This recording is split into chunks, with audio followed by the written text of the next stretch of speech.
Hi అండి, అందరికీ నమస్కారం. Welcome to my YouTube channel Savuji Krish. ఇప్పుడు మనం స్టోరీలోకి వెళ్దామండి. ఉన్నత పదవులలో ఎవరు ఉండాలి, ఉన్నత పదవులలో ఎలాంటి వారిని నియమించాలి అన్న అనుమానం వచ్చింది ధర్మరాజుకి. తన సందేహాన్ని నివృత్తి చేయమని ఆయన భీష్ముని కోరాడు. అప్పుడు భీష్ముడు ఓ కథ ద్వారా ధర్మరాజు సందేహాన్ని నివృత్తి చేశాడు. పూర్వం ఒక అడవిలో ముని తపస్సు చేసుకుంటూ జీవిస్తున్నాడు. ఓ కుక్క ఎప్పుడూ ఆ ముని వెంటే తిరుగుతూ ఉండేది. తన పట్ల విశ్వాసంగా ఉన్న ఆ కుక్కని చూసిన ముని దానిని తన చెంత ఉండనిచ్చేవాడు.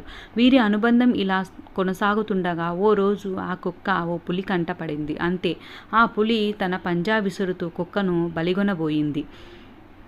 ఈ స్టోరీ ఫుల్ లింక్ వచ్చరికి నేను డిస్క్రిప్షన్ బాక్స్లో ఇస్తానండి, తప్పకుండా లాస్ట్ వరకు వినండి. చాలా అంటే చాలా బాగుంటుందండి. ఉన్నత పదవుల్లో అర్హత ఉన్న వాళ్ళనే ఉంచాలి, లేకుంటే దానివల్ల మనకే ఇబ్బంది అవుతుంది అని చాలా బాగా వివరించారండి. తప్పకుండా లాస్ట్ వరకు వినండి. Thank you.